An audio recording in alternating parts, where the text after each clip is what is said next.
কে আসছে শুনতে পাচ্ছি না তো।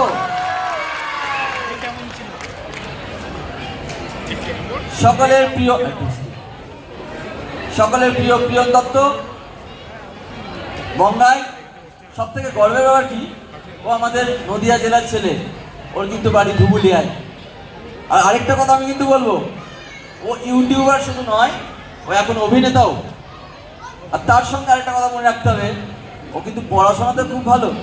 ও কিন্তু ইঞ্জিনিয়ারিংয়ের ছাত্র ছিলাম। তোমরা যদি শুধু ভাবো যে পড়াশোনা ছাড়া, না, ও কিন্তু পড়াশোনাতেও ভালো। দেখছো দাদাগিরিতে আমরা দেখেছি, সৌরভ গাঙ্গুলি কেমন কোশ্চেন করছিল, কি সুন্দর সুন্দর টুকটুক করে বলছিল বলো তো। আমরাও আজকে অনেক আলোচনায় যাব। আমি ওকে শুধু একটু বরণ করে নেওয়ার অপেক্ষা, তারপর হাতে আমি স্টেজ ছেড়ে দিচ্ছি অসুবিধা মতো। সৌজিৎ বাবুকেও আমরা একবার ডাকবো একটু। ক্রাশ আর থেকে আসি, সেই ক্রাশকে বরণ করে দিচ্ছেন ক্রিয়েটিভ কম্পিউটার সেন্টারের কর্ণধার সুভাষ মুখার্জি মহাশয়। একটা জোরে হাততালি হোক। অনেক দিনের প্রস্তুতি, অনেক দিনের প্ল্যান, অনেক আলোচনার পর অবশেষে আজকে সত্যি হলো তোমাদের যা চাওয়া ছিল আর কি, সেই কিরণ দত্তকে মঞ্চে পাওয়া। কিরণ দত্ত ওরফে বঙ্গাইকে সম্বর্ধিত করছেন এই চৈতন্য ভূমির চৈতন্য প্রতিকৃতি দিয়ে ক্রিয়েটিভ কম্পিউটার সেন্টারের কর্ণধার সুভাষ মুখার্জি মহাশয়। আরো একবার জোরে হাততালি হয়ে যাক।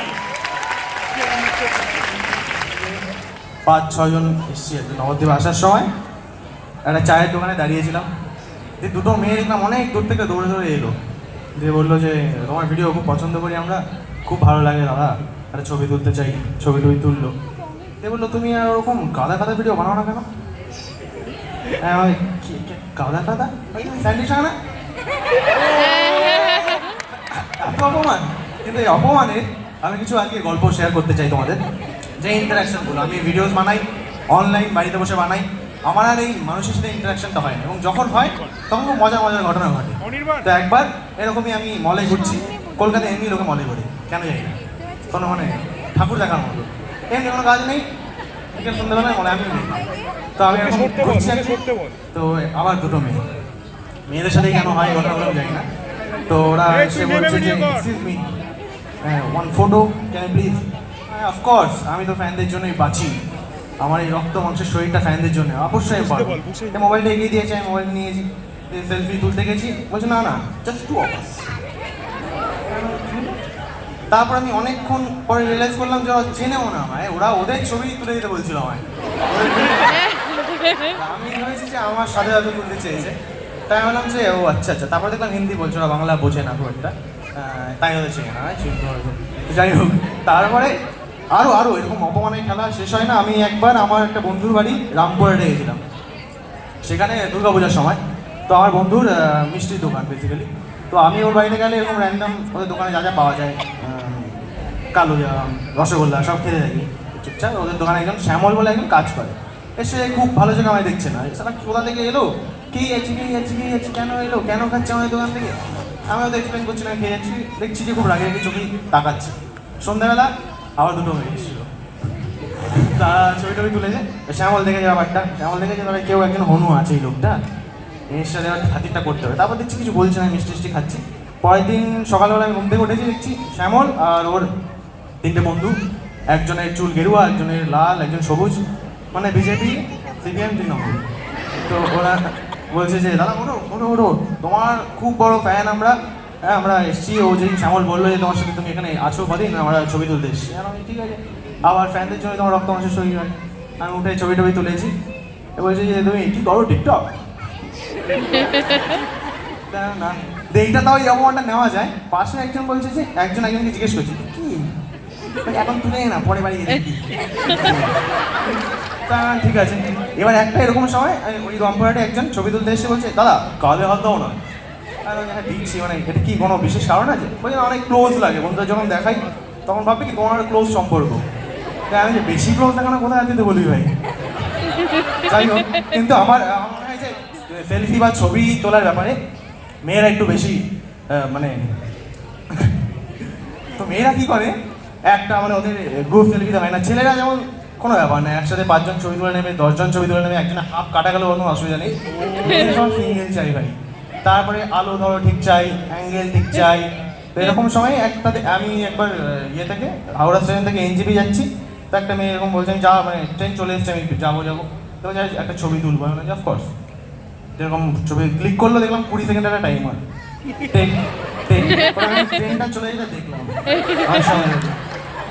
তারপরে আমার মনে হয় যে আমার মানে এমনি তো ধরো লোকজন, বাইরের লোকজন আমাকে তাও সম্মান করে, আমার পাড়ার লোকজন একেবারেই না। মানে যেই পাড়াতে আমি বড় হয়েছি, তা মানে আমি ভিডিও বানাতাম, তখনও আমি টাইম কলে জল করতে যাচ্ছি, আমাকে লাইনও ছাড়ছে না। আমি বলছি এটা কি রেসপেক্ট, নিজের পাড়ার রেসপেক্ট নেই। কিন্তু বন্ধুরা, তারপরে আমি গেছি দিদি নাম্বার 1 আর দাদাগিরি থেকে। তারপরে দিদি নাম্বার এপিসোড হওয়ার পরে আমি পাড়া এরকম পাড় রেখেছি বাড়ি থেকে, সবাই পারলে সব মেয়ে আমার সাথে বিয়ে দিয়ে দেয়। এতদিন কিছু করিনি, আমি দিদি নাম্বার 1 গিয়ে ফাইনালি কিছু করতে পেরেছি, ওটা মনে হলো। এবং আমার ভিডিও কলে দেখো কথা বলতে কোনো অসুবিধা নেই, যে ভিডিও কলে আমার সবার সাথে আমার কথা বলতে পছন্দ। কিন্তু এইটা কি ঘটনা, আমি একবার সুইগি থেকে খাবার অর্ডার করেছি, এই সুইগির প্রমোশন যাই হোক, তো খাবার অর্ডার করেছি এক বৃষ্টির রাত, একজন খাবার অর্ডার নিয়ে এসছে, আমি নিচে গেছি খাবারটা, বৃষ্টি পড়ছে, উনি রেনকোট পরা, খাবারটা নিল, বলেছে তোমার মানে দেখেছি একটু ভিডিও বানাও না? আমি বলি, হ্যাঁ আনফর্চুনেটলি বানাই। দিয়ে বলছে যে আমার শালি তোমার যা ফ্যান, মানে তোমার নাম বলে অজ্ঞান হয়ে যায় এরকম ফ্যান। আমি বলছি, ও আচ্ছা আচ্ছা থ্যাংক ইউ, বলবেন যে ধন্যবাদ। বলছে না এখনই একটা ভিডিও কল করি, তুমি কথা বলো ওর সাথে। আমি ঠিক আছে, বলাই যায়। দিয়ে ভিডিও কল করলো, দিয়ে প্রথমে একটা দিয়ে কি করলো, লাগলো না ভিডিও কল। কাকে যদি খুঁজে দেখিস আমার, ভাবি গলি রাকে বাকে, চুল সরিয়ে দেখো মোরে, দাঁড়িয়ে আছি আমি কোন ধারে, বলো না উত্তর পাবো কবে, কবে যে তুমি আমার হবে, আমার হবে। ক্লান্ত ব্যস্ত দিনে আমার হাতটা ধরি কি, ঘুম না আসা রাতে আমার সাথে যাবি, লিখতে না পারা আমার কবিতা হবি কি, গিটারের সুরে কোনো সুর হবি কি, যদি কোনো দিন ফিরে তাকাস, যদি কোনো দিন দুহাত বাড়াস, তোর ভোরের অপেক্ষায় আমার রাত কেটে যায়, তোর অচেনা তাকানো আমার ঘুম। ওদেরটা শোনার পর এটা মনে হয়